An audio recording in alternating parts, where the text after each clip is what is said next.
At the heart of this album is a mystery. When I was first recommended the strange underground artist LuluYam by a friend, I was told, oh yeah, she made that song about murdering a PDF file. And I was instantly intrigued. However, it wasn't until I first laid eyes upon the album that I was hooked. A question churned in my mind, a mystery unsolved. What in the Vizzy Pop hell is this album art? I mean, look at it. It looks like an AO3 Has-Been Hotel fanfic written by a 14-year-old on 4chan. I mean, the barbed wire, the meat corridor, the cockroaches, the knife. What more do you need? So now, I had to listen. Preparing myself for beats from the dampest depths of the internet, I pressed play. And I was taken back as I was hit with actually good and well-produced rap pop. And not just rap pop, it covers a range of musical genres, from soulful to musical theatre elements.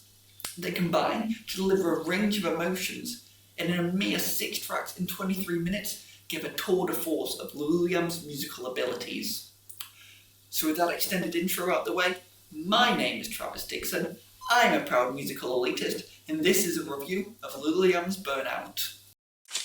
We back in the nightmare, it's your favorite freak. Now, for those of you who don't know, LuluYam is the singer-songwriter, artist, and creative mind behind the Lucifer universe, a multimedia project consisting of a fledgling webcomic, a loose collection of animations, a few one-off tracks, and of course, their debut album, Burnout. Now, I'll mostly be avoiding talking about the multimedia aspects of this project, as 1, this is a music review, 2, the non-musical elements still feel very much in their creative infancy, and I think we should wait until there is a cohesive whole to pass judgment on. And finally 3, I actually think Burnout is better without its wider context, as it has its own narrative to tell, and it begins with the title track, The Chase.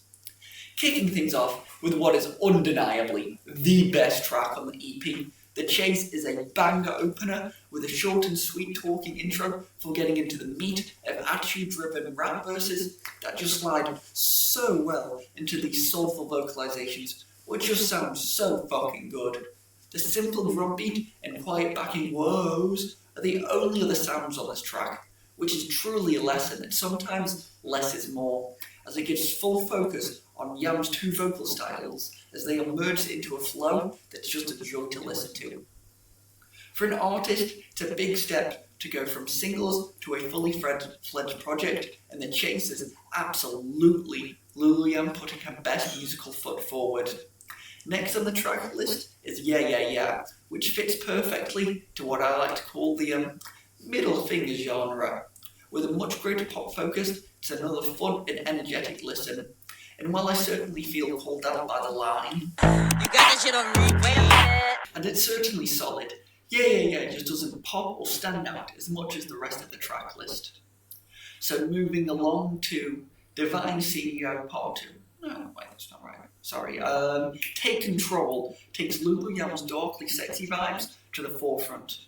Although less graphically violent in its horniness, which is analogous to being less murderous than a serial killer, I think stripping down on the edge really helps sell this song's, let's say, message in a way that I don't think previous singles have. And after that, with an emotional coin flip, we're on to Centipede Legs, a slower and more reflective track, and a bit of a sleeper hit that's grown on me with time. From here on out, the attitude and the lesbian horniness subside as Yam laments repeatedly crawling back to an unhealthy relationship, each time breaking another one of her centipede legs, which is a really clever metaphor and very diegetic for the setting. I like it. 10 points. It's at this point where the story of the album really coalesces. Although I don't think there's a literal story, et al., Hamilton or the Black Parade, there's definitely an emotional through line, and if you wish to experience it for yourself, I recommend putting on Paragon at the start of the album and listening through. So, now I'm going to do something of a theory. A music theory. Okay, I had to make that joke. Just once, alright. And just to be clear, I don't want anything I'm about to say to be extended to the real-life person who runs LuluYam. Art is more complicated than that, and musical stories tend to be expressions of emotions, not literal events. Anyway, I don't think the story of Centipede Legs is as straightforward as presented by its narrator, and the problem may lie with them, not the person they keep coming back to. As present in both the chase and take control, there's this very needy, almost desperate approach to love, a sense of rushing into relationships, putting their partner on a pedestal, and obviously the wild, crazy sex, which leads to high expectations and eventually feelings of betrayal when the partner doesn't reflect the fantasy. What makes this reading especially interesting is how it applies to the last two songs of the EP. Riding nicely up the slower, more somber tones set by the previous track, Drowning is an emotionally raw song with yet another musical switch-up that drops the rap pop entirely, something so dramatic it almost resembles an opera number. The soft vocal delivery, slightly too relatable lyrics, and quirky drum beats really sell the emotion, as it talks about alcoholism and a feeling of dissatisfaction. Despite this, I find it strangely uplifting. It has a down but not out vibe to it, which is why it leaves such a strange and bittersweet feeling, both tonally and musically, as we go into the final track, Paragon. Consisting of almost pure pop, and the only track I'd say that even qualifies as hyperpop, Paragon is, unfortunately, my least favourite song. I still appreciate yet another change of pace, let Yam's range not be understated, and I like how the chorus kicks in, but some of the lyrics just feel undercooked. What is more interesting, however, is how it concludes the narrative in a strange way.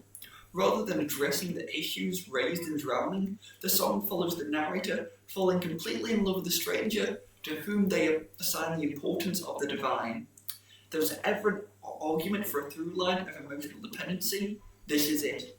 Yet despite its upbeat, almost fanatic positivity, this is a dark way to end, as we know how the cycle goes. Back to the start, to the chase, then take control, and eventually back to drowning. If this EP is about one thing, it's about this cycle and how it takes a toll on you as you begin to burn out. See what I did there? That's the title, that's the thing. I am very intelligent. Overanalysis aside, this EP is 100% worth a listen.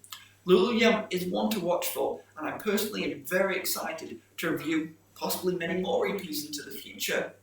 All in all, I'd give Burnout a flat 8 out of 10. And if you did give it a listen, let me know your thoughts in the comments, and I'd also highly recommend LuluYam's back catalogue of singles. My personal favourites are Divine CEO and Everything, Roaches is overrated, Find Me. But by far my personal favourite, and LuluYam's best song, is Sympathy, because killing PDF files is... Proud Musical Elitist Productions does not encourage or endorse violence in any form. An eye for an eye leaves the whole world blind. However, we would like to encourage those who happen to be caught as a bystander to this situation to exercise their legal right to inaction and perhaps make some popcorn.